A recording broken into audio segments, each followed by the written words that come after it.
YouTube, this is the Dbtgamer show, episode 180. Now, when I was a lot younger, one of my favourite game genres was park simulators.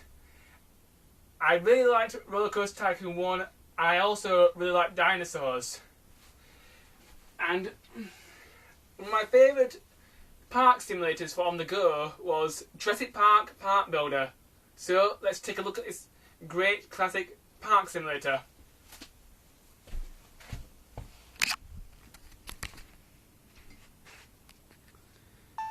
That's my camera setup, so let's start review. Now, Jurassic Park Park Builder is a very good Game Boy Advance game. It was the very first Game Boy Advance game I ever got. I got Mario Kart, Super Circuit, and Jurassic Park Park Builder on launch date. And these are two pretty good launch titles to start off with. The graphics of this game, I think they're really good. Yes, they are sprite-based, but Konami got a lot out of the Game Boy Advance, and they did a really good job as far as graphics are concerned, I think.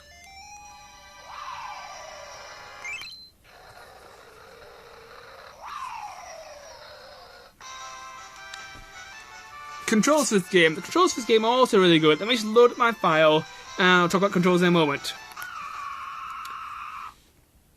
We boot the game, but we can either continue our game, change your options. In the options screen, you can change the difficulty level. You've got 5 settings. Easy. Very easy. Normal. Hard or very hard. I've only ever beaten this game once, and that's on the easiest difficulty setting. This game is very long, and it's very hard. You have to keep the park running for about 20 years, and it's very difficult to do this because the game is quite difficult.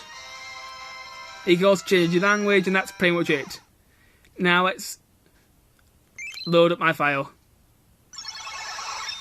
This is my theme park. It's called Dino World. I did have a better file than this, which had all the dinosaurs, and the file was pretty much 100% complete, but I turned it on one day and my data got corrupted, so I can't show you that file, but I have played the game for about 4 hours so that I can at least show you a sample of the game's greatness. Controls for this game. R button brings up your construction menu. L button brings up your office menu. We'll come back to these later, they're very important. A button places item, B button cancels stuff, start button does nothing, and select button does nothing, and the R pad moves your cursor or mouse. The controls for the game are very good and pretty simple to learn. That is one of the key things of this game, simplicity. It is so great the controls are so simple because some park simulators are quite complicated and quite confusing. But this game, one of the best things about it is it's so simple and easy to pick up and play. The music for this game, it's okay. Most of it's decent to listen to. At least none of it's annoying. The multiplayer of this game is pretty good. I remember there being another 2 games as part of a set. There was Jurassic Park Park Builder, where you could build your own theme park based on dinosaurs. There was Jurassic Park DNA Factory, where you could find dinosaurs and salvage their DNA. And there was also Jurassic Park, I can't remember what it was called, but it was kind of like the one on the Mega Drive where you had to escape from an island filled with dinosaurs. And if you had DNA Factory and Park Builder, you could link the two together and transfer the DNA Factory's DNA to the Park Builder cartridge so that you could unlock dinosaurs. That was a really cool feature. You could also trade DNA samples from cartridge to cartridge so you could unlock more dinosaurs with your friends. So I thought that was a really great feature. I hardly ever used it because not that many people have this game. But it's a great feature. Gameplay for this game. The gameplay for this game is a park simulator. And the gameplay is very good, but a word of warning, this game is quite difficult. And also the game is quite long. If you want to beat the game, it's about... You have to play for 20 park years, and it does take quite a long time to reach this goal. And it took me several attempts just to actually beat this game. I've only beaten this game once. I only managed to do it in my college years when I had a few spare lessons and stuff. But eventually I did manage to do it. Good about this game. Well, good about this game is the gameplay. I'm going to give you a little guided tour of my park. This is the bus area where my guests come in. Always little people are having fun. These are my gift shops, my hotels, my restaurants so that people can eat. And here's my main attractions, my dinosaurs. There's a large variety of sauropods, herbivores, carnivores, omnivores. There's just a great variety of dinosaurs in this game. I think there's over 140 different species that you can collect. You get 8 different caves in the game. The island itself is pretty big. Here's some of my pterodactyls. And over here, I've got some... Hold on a moment, I just have to take care of this. Right, I'm back now, YouTube. As I'm doing it, I may as well explain it. Sometimes your dinosaurs may come sick, so you will have to find which dinosaur is sick, and you have to press the R button, go over to the building symbol, pick the cage symbol, and then just go through all the cages to find the dinosaur that is sick. And then just go down to the bottom and hit treat all. This will treat all the dinosaurs in that cage of all their diseases or injuries. This is quite important because if you don't treat your dinosaurs, they can become very ill and die very quickly. This game is quite brutal when it comes to this sort of thing.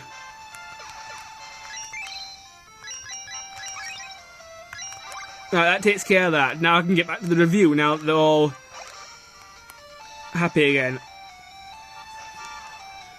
And you feel like this game with the menus. The menus are really, really simple and easy to use. Let's first talk about the park menu.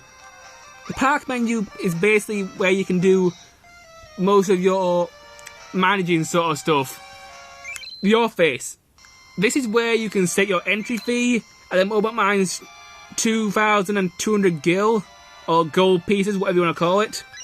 You can buy buses so you can get more people into your park at a time.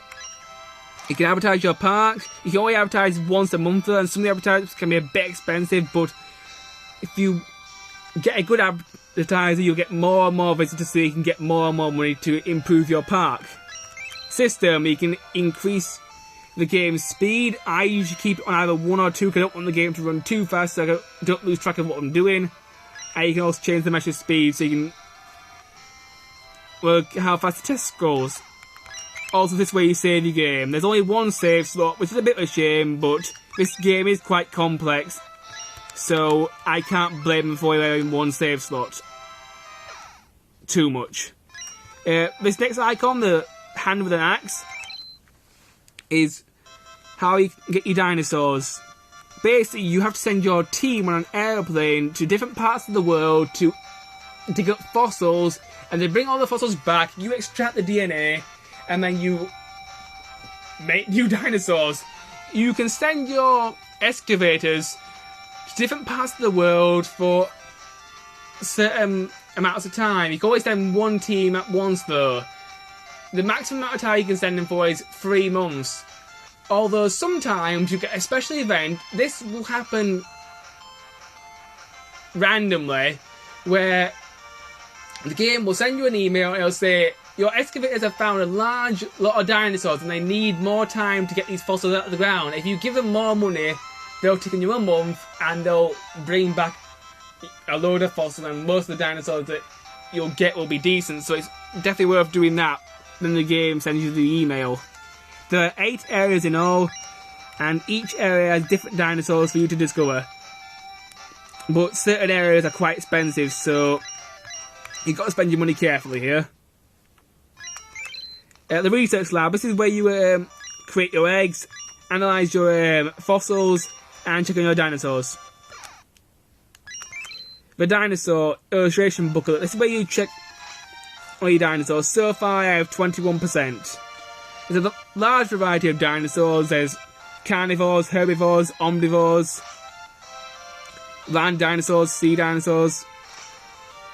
This is a great variety. Most of my favourites are in here.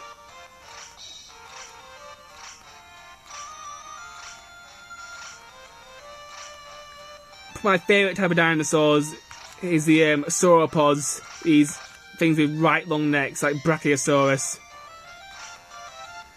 Another thing I really like about this game were this link feature where you get to change DNA samples from cartridge to cartridge. You can also change DNA samples with Jurassic Park DNA Factory, which was a unique feature, which I thought was really good. Now let's take a look at the other menu. In this menu, this is the construction menu. The little man lets you build stuff. You can build pathways and roads. You can put lamps, fountains and clocks. The lamps, fountains and clocks don't really seem to do that much. They're just there for decoration. Bushes, exactly the same thing. You don't really need them. Statues, there for decoration. The buildings, these are important. There's hotels, restaurants. There's 3 different types of restaurants. There's a burger bar, a cafe, and a posh restaurant. There's 1 gift shop, and there's also cages. And then this little digger thing here is how you delete stuff. This icon here, back at the main construction menu, with a little map on it, lets you look at a zoomed out version of your theme park with little symbols to help you figure out what everything is. This is quite useful if you want to plan stuff out on where you want to put your cages.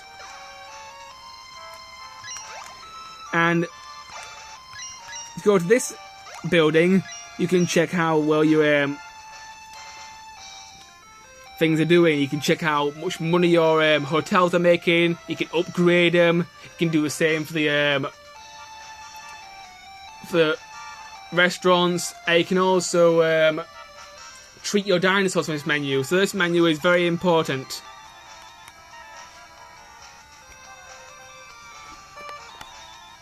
Right, YouTube, that's the basics of what the menus do. If you have the manual, this helps quite a lot because this game can be quite complex. One of the most complex things is keeping your visitors happy.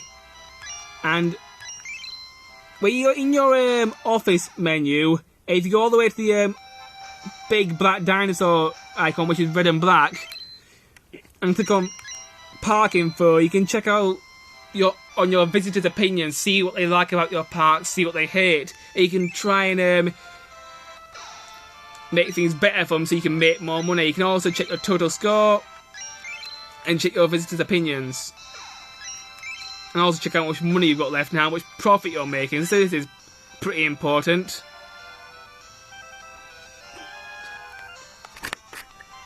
Also, if you want to access your restaurants and shops and hotels and cages more easy, you can just click on the one you want and you can check it from there just by using the arrows and the A button, just like you would do with a mouse. One thing I think was great about the gift shop was if you put in a special code, I think the code was on game FAQs, and you can start the game with all the gift shop items, and that's pretty useful because you have the upper hand on the guess, so you can put basically anything you want in the gift shop. Anyway, I've run out of time, see you in the next part.